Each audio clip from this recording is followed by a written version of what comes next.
Welcome to the 9th Annual Youth Advocacy Awards Breakfast. I'm Terry Scott, and I'm President of the Board of Directors.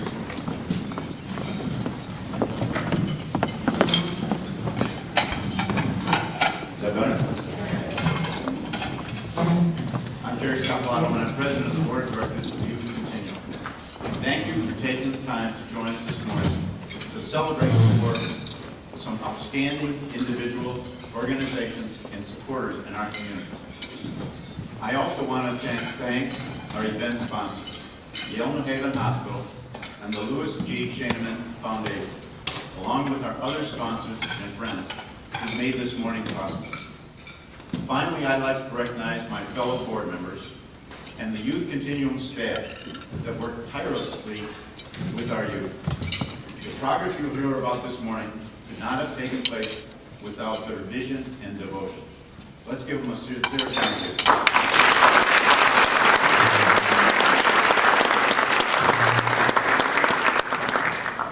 This past year has been challenging for all of us. Many jobs have been lost, and many families are wondering what the future will hold. We've all had to make adjustments financially to prepare ourselves and our families for what is going to happen in the future. Because of what's happening, we should remind ourselves to be grateful for what we do have. Today, the nonprofit community is no different. Funding is still unclear, but our services, without a doubt, are needed more than ever. Although state budgets are being cut and many people are suffering financially, we have found that there are still many people willing and able to contribute. Because the job for the nonprofit organization has become twice as demanding and the resources half as plentiful, we need to think outside the box. We have found collaborative efforts that have made up for our losses tenfold. Our McMullen Center for Education, Training, and Enrichment has become a hub for partnerships in the community. It is here that we are able to maximize our combined resources with a united mission to help youth in need. The Neighborhood Music School has recently partnered and begun offering African drumming lessons to our youth. The program has been so popular that we had to turn youth away in the first week because we didn't have enough drums. The hope is that we can continue to fund partnerships, expand the program to offer additional group and private lessons, and to one day equip ourselves with refurbished instruments to sustain a music program for our youth. Habitat for Humanity is another organization that has brought new light to the McMullen Center. With their partnership, we have been able to give 10 youth the opportunity to build a home for a family in need. This project not only exposes them to hands-on learning, but has the potential to propel them into construction careers, allowing them to make a living wage. It is so rare for our young people to find these types of opportunities, and we can only hope to replicate this valuable project in the future. We have been made painfully aware that many people, many families, many youth are facing situations unimaginable. But as we are asked to give, we must ask the important questions. Where will my contribution make the maximum impact? Where will my money be used wisely and help the most?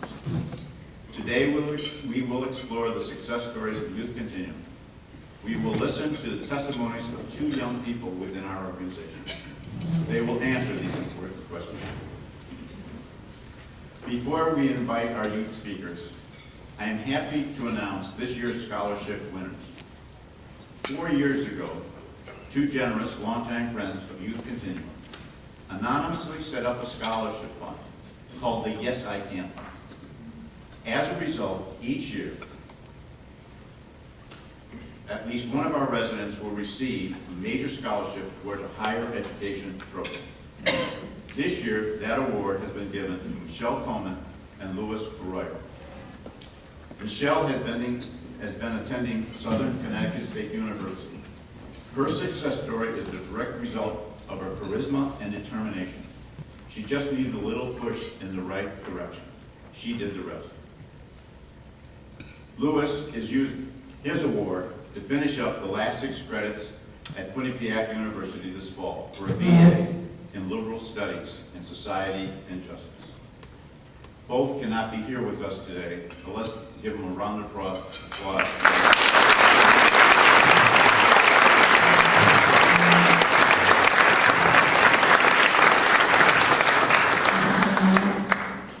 Now I'd like to introduce our first guest speaker, Shana. She is a new member of the Youth Continuum family as a resident with our independent living program. She is a young lady with a rather humbling story of difficulties that she has endured up to this point, and her hopes to leverage her time with Youth Continuum. Please join me in welcoming Shana.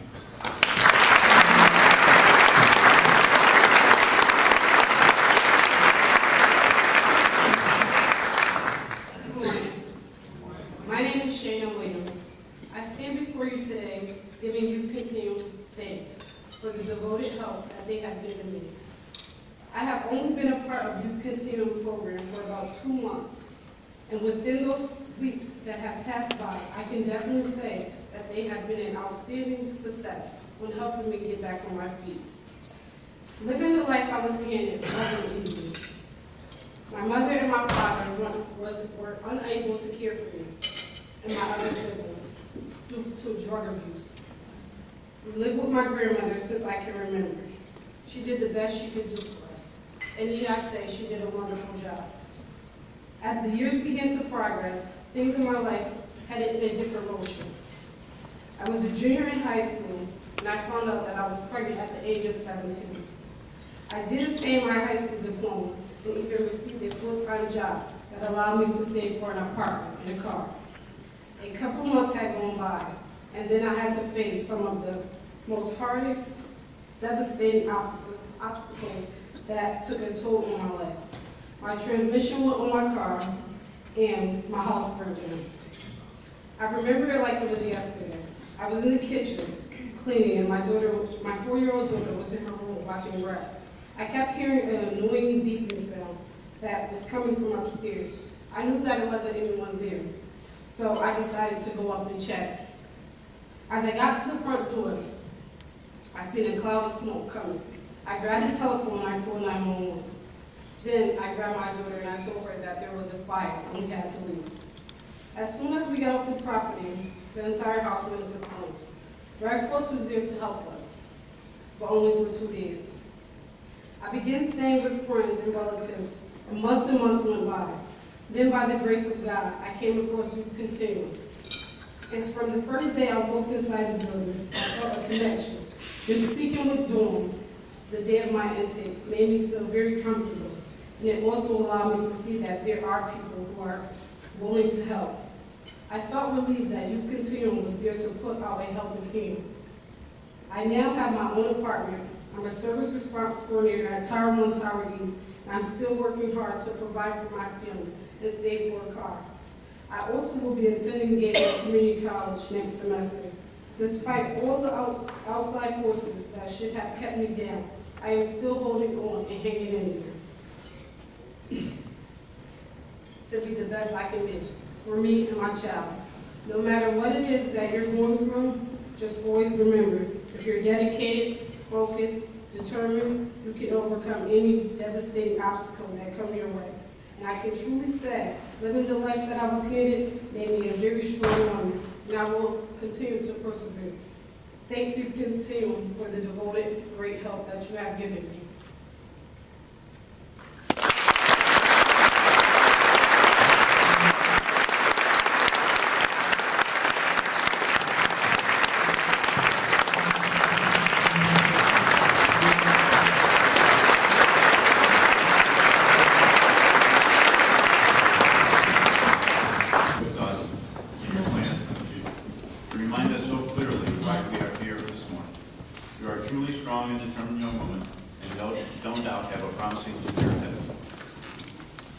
Our second speaker is a young lady that has just recently finished her time with us, like Shana, through our independent living program. Diane has come a long way and has truly taken advantage of the programs offered by Youth Continuum. She is a model for what our youth may become. Let us welcome her today.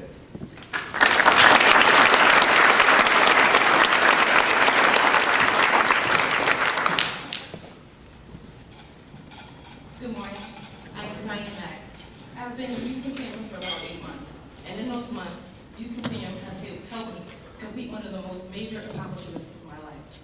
I graduated nursing school. It was a complex yet rewarding experience. I decided to go to college because I did not want to be a statistic. I was determined not to be the endless cycle of being uneducated, not being able to make a living wage in a single job, and starting a family as a teenager. That determination came from my mother, who faced all three of those moments herself. She always wanted me to be the best. She wanted me to have the chances in life she did not. She always used to tell me, learn from my mistakes. I want you to be better than I am. And I used to think, how could I be better than her? When I saw her struggle, I knew what she meant. Before Youth Continuum, I was contemplating on dropping out of school. I was in my last semester in my small one-bedroom apartment with one of my several eviction notices, thinking, how am I going to do this? How everything is going down the drain. I had a good upbringing as a child. My mother was determined to make sure that I had a proper education. In fact, she literally harassed my high school principal during the summer months of my freshman year to beg him to let me into career high school. Finally, he said, ma'am, please stop coming here and just have to show up on the first day. It got me in. Don't worry. My trouble started when my mother and my stepfathers had financial issues. They said that financial reasons are the normal reasons for divorces. During my last year in high school, my parents started having financial issues that put a strain on their relationship. By the time I graduated high school, we had moved in with my grandmother, aunt, and two of their foster children, which made the strain on the relationship worse. My mother and father separated, and they both moved out of state. I opted to stay in Connecticut and finish my nursing degree. I did not have a stable home. I was back and forth between step family and friends. At times, I had as many as 3 jobs while attending school full-time. I saved up some money and had a good paying job, so I decided that I would get my own apartment for the last few semesters in school. As the economy grew worse, my job cut hours. I started living off my credit card bills to pay, my credit cards to pay bills and buy food. And then the eviction notice started coming in. I kept on messed up. School is more important, Diane. Concentrate on school. But I couldn't concentrate on school. I was so worried about where I would go, what I would do. I need a job that has hours. Nursing school is very demanding. I could not work extra hours and I could not pay my rent. And it was starting to reflect in my grades. Someone told me about Youth Continuum and that I should apply. So I did. I was on the waiting list for a few months. I had given up on getting into the program. I was contemplating on finding another job and dropping out of school. Then I received a call from Victoria Johnson. Victoria, or Miss Vicky, as I like to call her, has been amazing. She meets with me once a week to make sure that I'm doing well and to go over any possible issues, inform me of events, scholarship, or other benefits that Youth Continuum has to offer. She is always available, even on her days off, like the time I locked myself out the house and she took time off from her busy weekend with her kids just to come over and help me. Youth Continuum has given me more than a stable living environment. They have given me more than $1,000 in nursing books, school uniforms, shoes, graduation outfit, uniforms for my internship at Yale New Haven Hospital. They even paid for my testing and license fee for my registered nurse license. Youth Continuum is a great program, and I contribute that to the people that support the organizations financially, and most importantly, to the people who work there. Every time I come into the office, I am greeted by the warmest smile from every employee. They look at me as a person and not just as a client. In nursing school, we learn about Maslow's hierarchy of needs. We use Maslow's theory to help us take care of our patients. Today, I stand here before you to tell you how Youth Continuum has taken care of me by explaining Maslow's hierarchy of needs. The first need is the basic need, biological need. Food, water, shelter, all the necessities you need in life. Biological needs, once biological needs are fulfilled, we need to meet our safety needs. Safety, not so much as related to danger, but safety as in comfort, taking care of comfortable measures. I think of Youth Continuum as my basic and my safety needs. They have given me food and a comfortable environment that allowed me to complete my dream, to move on into the next chapter in my life. Without Youth Continuum, my dreams would have been lost. My mother's dreams for me would have been lost. At my graduation, Vicki was there to see me across the stage to receive my diploma, standing right next to my mother, who must have thanked her 1,000 times for everything that Youth Continuum has done for me. Youth Continuum was able to support me so that I could finish school, so I could concentrate more on my grades, get those up, and pass. So I'm here to say thank you, not on just behalf of me, but on behalf of my mother, my inspiration and support. I thank you.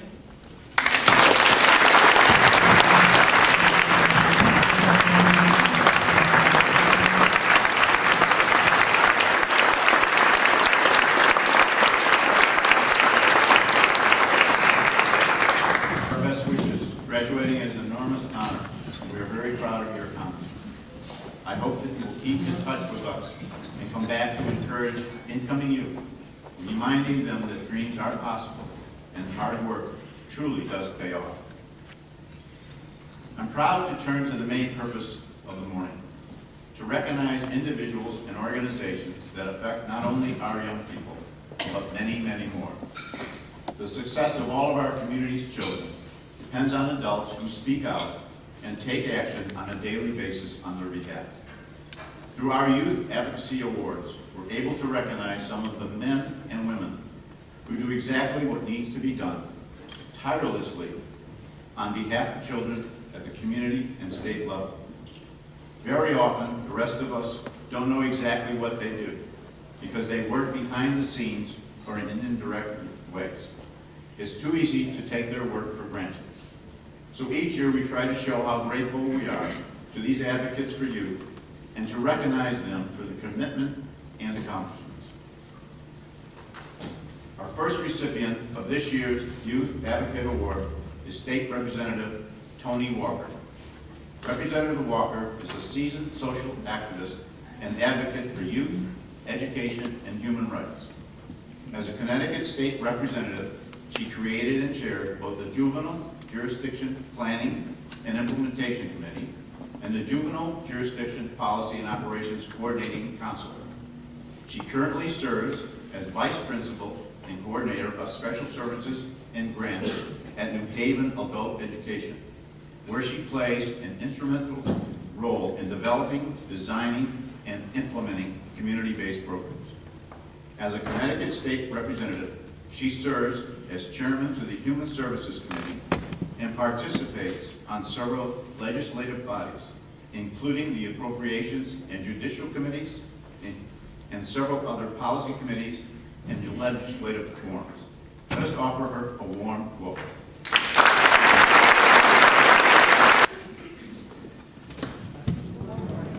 Can you hear me? I first want to thank everybody for providing me with this award for what I do, which is my job, which is going up and advocating for children. This year, it has been one of the most difficult years that I've had in my 9 years of being up in Hartford in the legislature.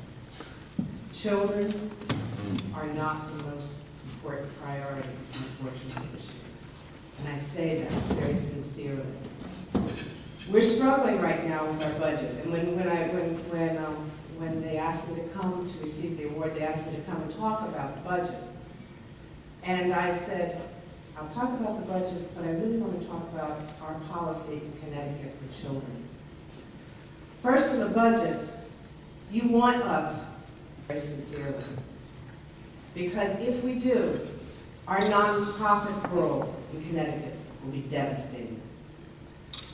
In the last 4 weeks, I have gotten emails from organizations for care for children because they have shut the doors down. I have gotten emails from people who provide services for children with autism because they shut the doors down. I've gotten calls from different agencies who provide services like Youth Continuum because their funding has been cut. We have a very big gap in our budget, and I know a lot of people understand that. But we have to figure out how to do that without destroying those services and the infrastructure that we have created over these years. A lot of people don't want to talk about it, and I want to give strong kudos to Senator Hart, because she understands and she's holding the line right now up in Hartford in the budget negotiations. Because she understands that if we settle and do all of the cuts, the $2 billion of cuts, we would not have this luncheon, this breakfast today. Children's programs, senior citizens, nursing homes, and all the other services that are provided to people who don't have those opportunities will be destroyed.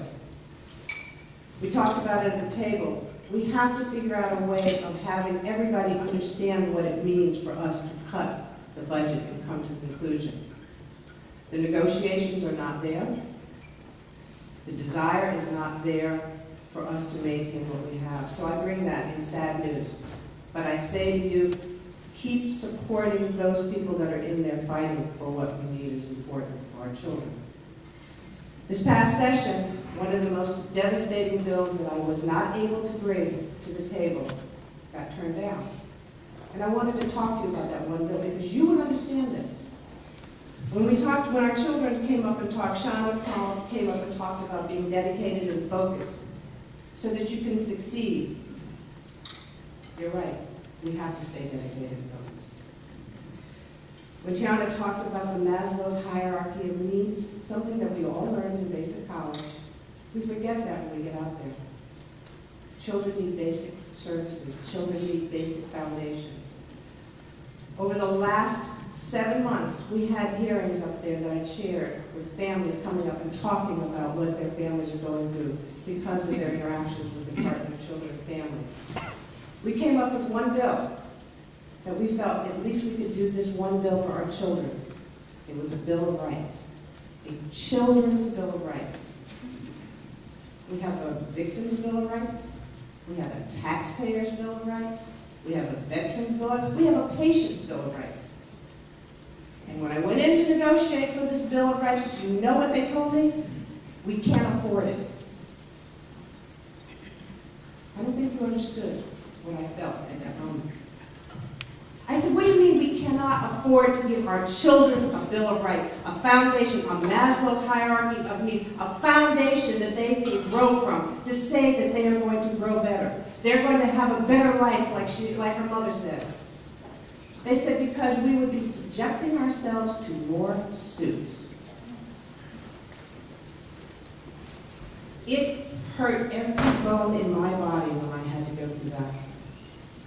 It was down to the very last day that I tried to fight, and I could not get it. It was Bill 5425, and we fought for that, but we couldn't get it. So are we creating a better world for our children? I have a young man that I talked to the other day. He's been in 15 foster care homes in less than 12 months. And the reason why he was taken out of the home was because his mother had an addiction problem. And when we asked the agency to follow up and give the mother substance abuse services so that she could get over that addiction, we don't have the money. But we have the money to bounce a child from 15 families. I get upset. And I was telling somebody, a lot of times you see me on TV, if I take off my jacket, that means I'm mad and I'm having a hot flash. Understand? I know a lot of women understand that.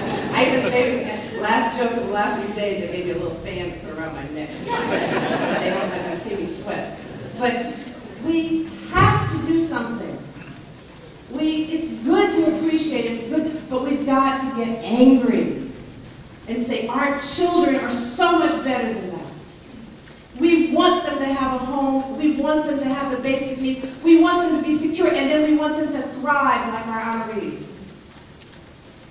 So I know it's raining, and I'm so grateful for you appreciating my work, and I try to stay out of the TV. I don't go to the newspapers, and I don't try and really, whenever I see a newspaper reporter, I immediately do that, or the TV cameras, because they misread what we're doing, and they present all the information.